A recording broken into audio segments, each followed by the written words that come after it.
Hello, my Kindred friends. This is Christian from the Kindred Stamps design team.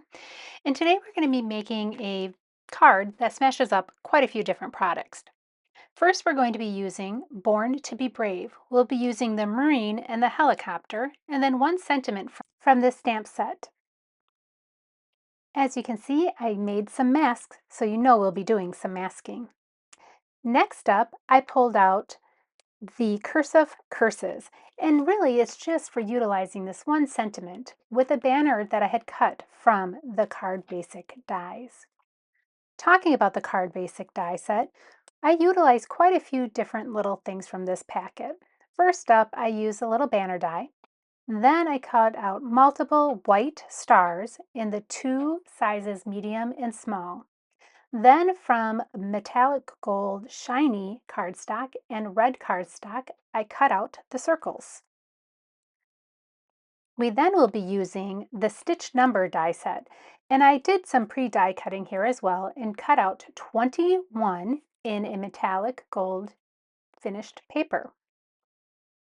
I will also be using the grass and clouds stencils, and I will be using those negative cutouts from this image. A piece of 5x7 smooth white cardstock will be the base for the front of our card. And then finally, we'll be using the Desert Scene Layering Stencil. We'll be using the positives and the negatives. I wasn't quite sure which image I was going to use, so I couldn't tell you exactly at this moment. The final prep that I have is a 5x7 piece of cardstock that's just a smidgen shy on the 5-inch side, and I'll explain that later. Then I have a piece of 2.5 by 1-inch piece of cardstock in that same blue card. I know that was a lot of stuff that we're using, but thinking outside the box and trying to combine stamp sets and dies is a great way for you to expand what you currently have and come up with some great ideas for a card. This card is going to be a 5x7 card that has an interactive center that pops up when we open the card itself. So we are going to start with the outside of the card. So I took that 5x7 smooth white cardstock and placed it into my MISTI. I will be placing the Marine and the helicopter onto the card.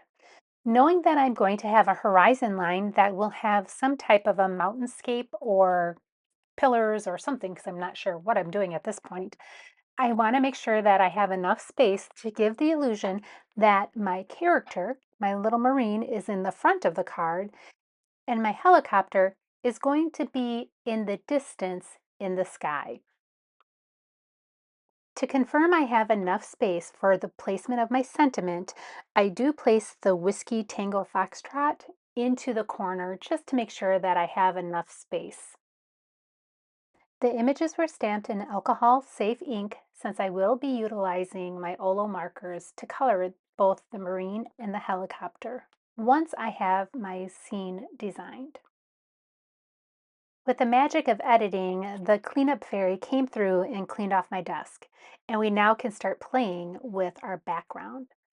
I will be utilizing some masking paper and placing that over the top of both of my Marine and the helicopter. This will allow me to ink blend my background on this panel.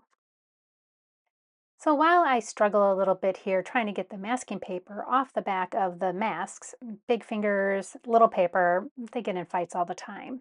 I kind of want to talk a little bit about masking itself. I know previously I did a video where we talked about masking and how you can utilize this in your card design so that you can have a single layer card or add color behind your images. The key to masking and cutting out your image is fussy cutting, and fussy cutting right on that line. And not being afraid to cut a section off so that you can get the innards. So for example, on the helicopter, I just cut off one of the legs right along the side because it will lay back down together, just so I can get inside and get that base out and be able to have the illusion that the helicopter is actually in the sky. There's color behind it, and it gives it the fluidity of the scene. With these masks now in place, I need to make my horizon line. For that, I just cut down another piece of masking paper to fit across the base, allowing the Marine to be in the front and then have my horizon line in the back.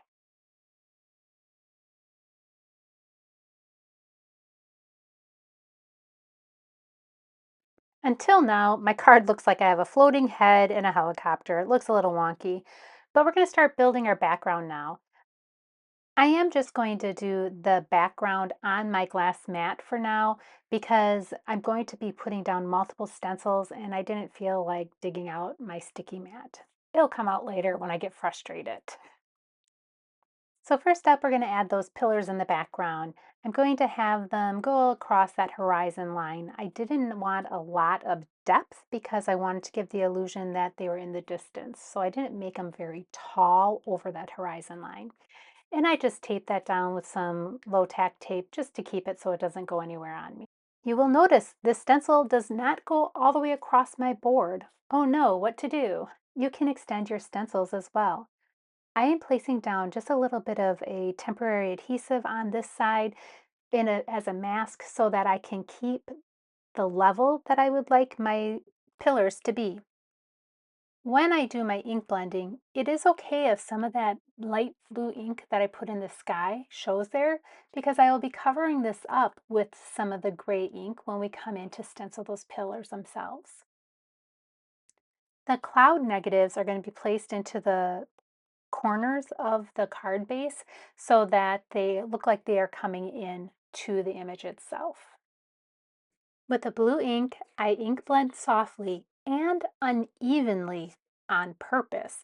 I wanted to give the illusion of the variance inside the sky when you look at the sky. It's not always just a solid color. There's variations in it. There's lighter sections of blue and brighter sections of blue. So you'd want to have that depth throughout. So that's intentional. When satisfied, I removed my temporary tape as well as my mask and shifted my stencil negative over to the other side. This allows me to extend my image. You can see in the background in some sections it's very faint, in other sections it's a lot darker and a lot crisper. You can tell that outline is there and what that it looks like. This just gives me the cues for lining up the negatives to my stencil.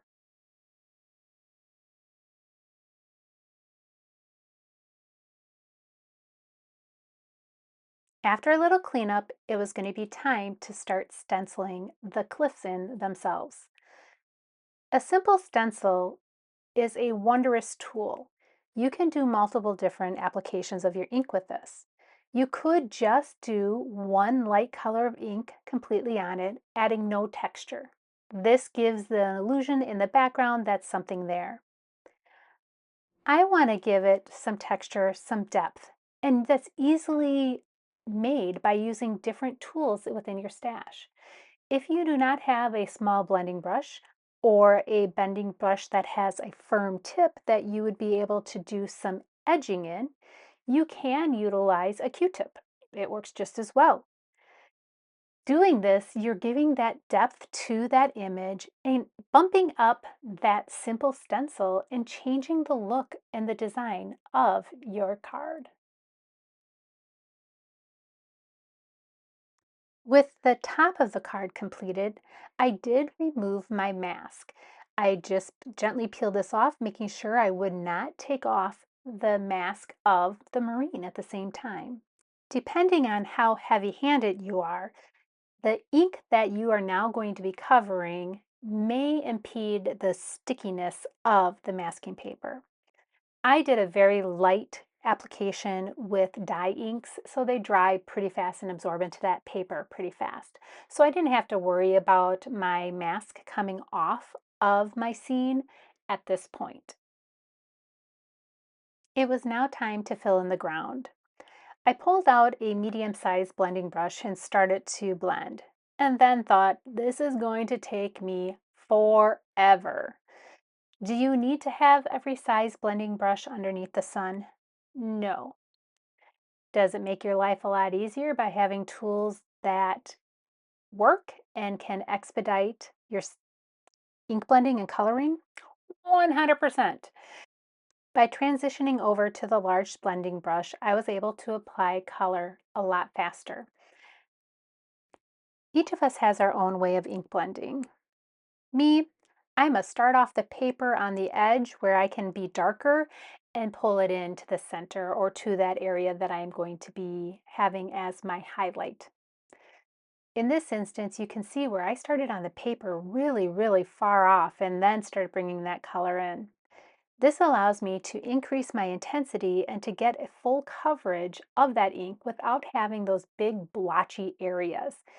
You can see I start to get a little heavier handed when I do this, and that is to increase that intensity once I have that base line down, that base layer of color that is going to smooth out as it dries. I will bring in that medium-sized brush again to enhance the coloring on the horizon line so that in the end my card has deepness on the sides, the bottom, and then the horizon line. There is a little more lightness in the center of the card on the opposite side of my marine to just give that illusion of texture and depth and just interest itself. The cleanup fairy came along and cleaned up my desk again, which was amazing. So should get one of these people. They're great. It was finally my favorite part of making a mask card is removing the masks and seeing what is underneath the images themselves. When removing your masks, if you plan on trying to save a mask for another use, for example, I would like to save the mask for my helicopter, and it started to peel up a little bit.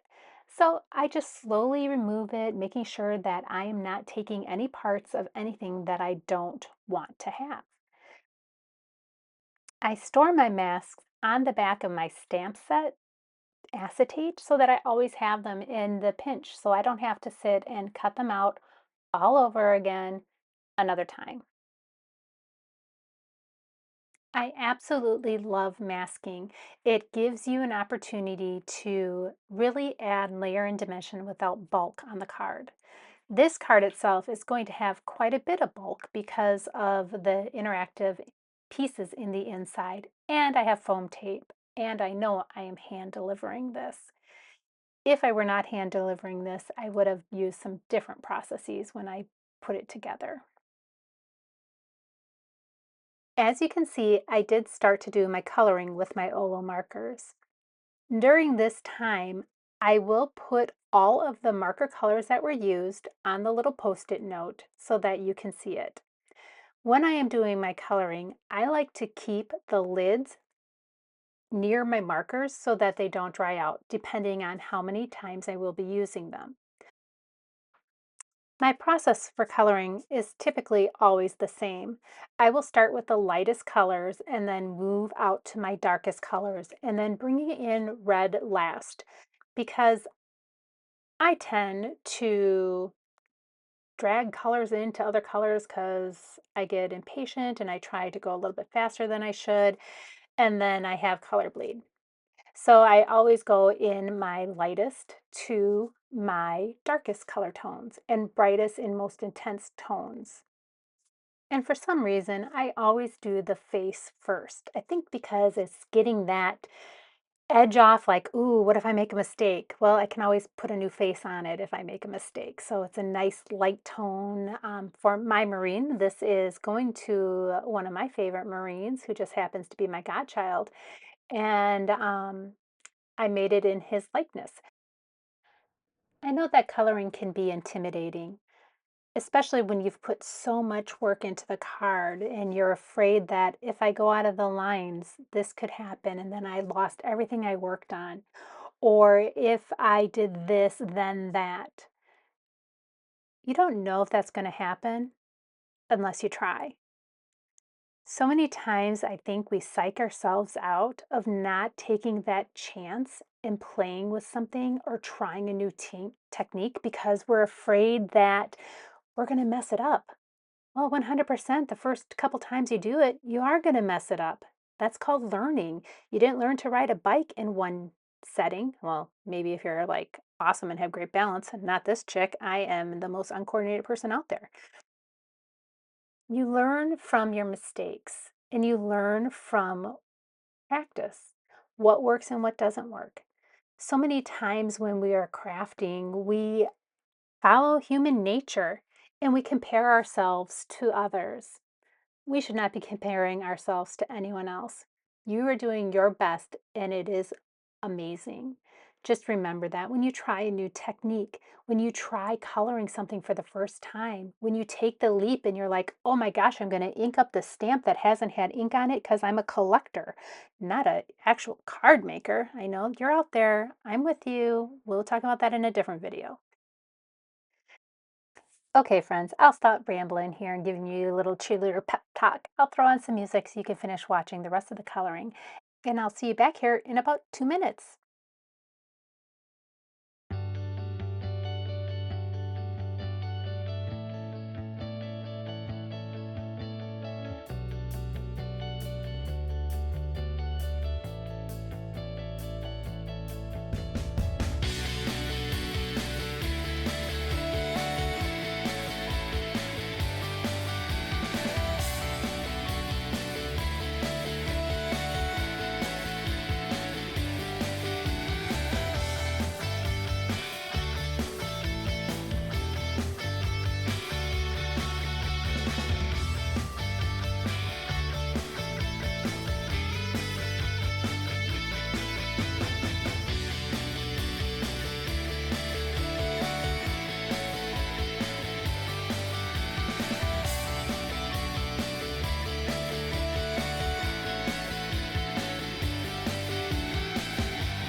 And welcome back. I know that I'm not completely done coloring yet, but I just wanted to give you a little insight of what I am doing. I am adding a drop shadow underneath my marine so he is not just floating there on this tarmac.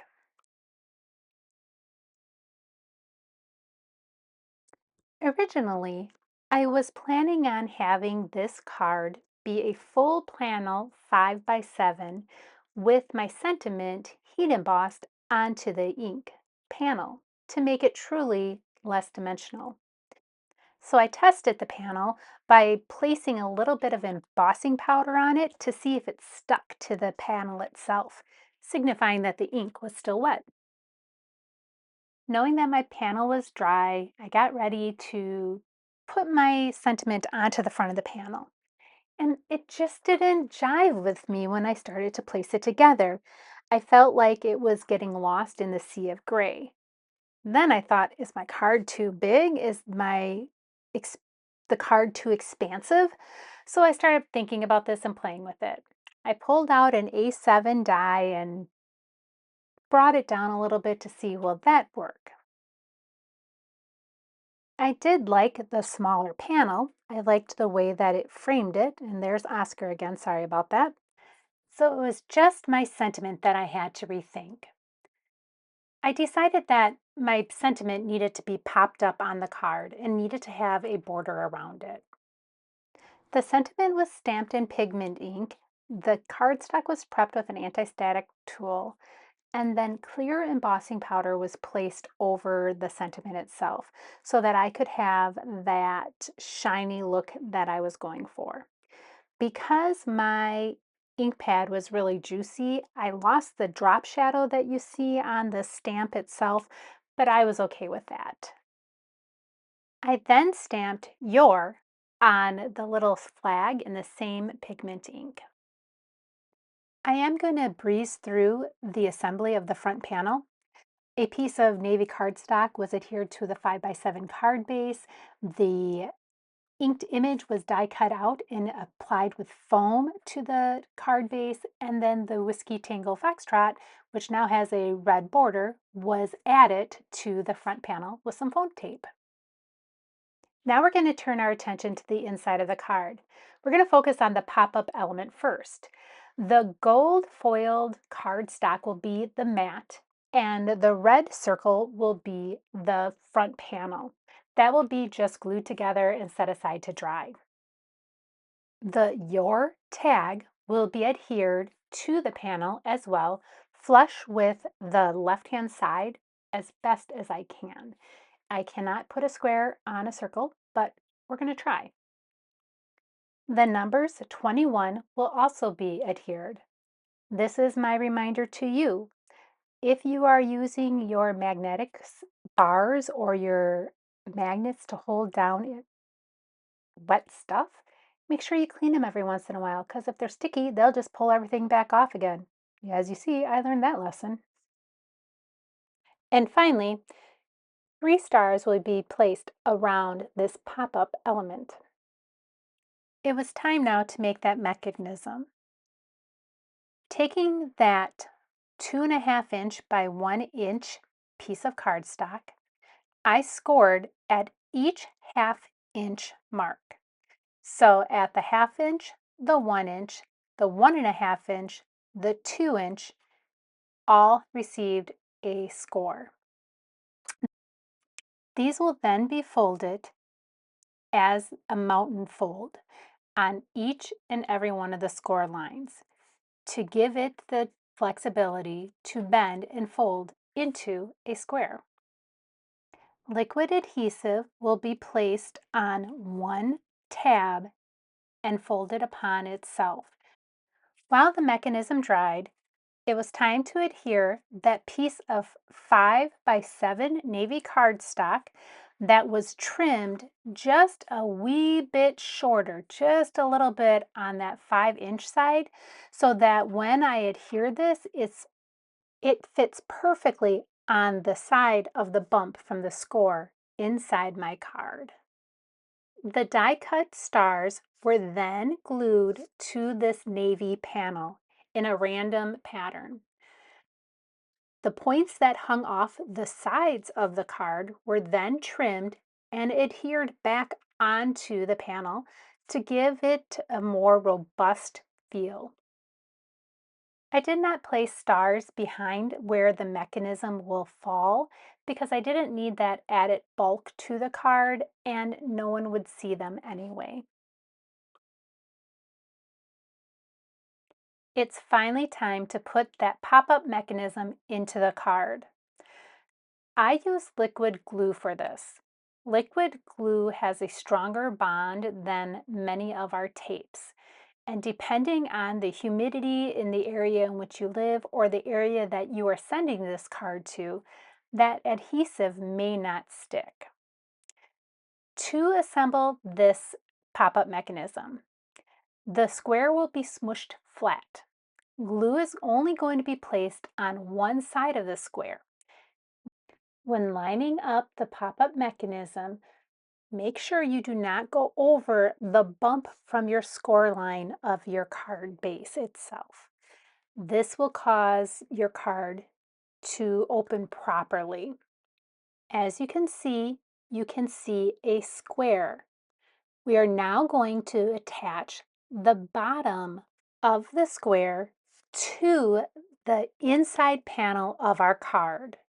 Again, we will put a little liquid adhesive on just that panel and sandwich it close. I do hold this for a hot second because you want the glue to actually set before you start tinkering with it. And you will see here momentarily that I'm impatient and I wanted to tinker with it and then it popped up. So don't be me, just have a little patience, let it dry for a hot second. We are now ready to actually put the pop-up into the card. When we open up our card base, we are going to see that we have a little shelf that we are able to put our element on. We will be placing our pop-up element onto the front of that square. This also was adhered with a liquid glue and allowed to dry. Making this style pop-up is unlimited in the amount of items that you can make, as long as you're staying within the size of the card itself. You can have so many simple pop-ups without even needing any special dies to achieve it. Next was the fun part, testing it over and over again, making sure that I didn't have any adhesive that went outside the parameters and anything was sticking, and that my card opened and closed the way that I wanted. I did add some white gel pen highlights to the images to give them a little spunk themselves. And just like that, we have a 21st birthday card for my favorite Marine. We were able to pull in so many different sets and made an interactive card with limited dies. How exciting is that? I cannot wait to see what you make using this pop-up mechanism in one of your cards. Please share in our Facebook page so that we're able to see what you do. I would like to thank you very much for your time today. I know this was a little bit longer video than I normally do for you, but I hope you did get some tips and tricks along the way. Until next time, my friends, thank you very much, and I will see you in our Facebook group.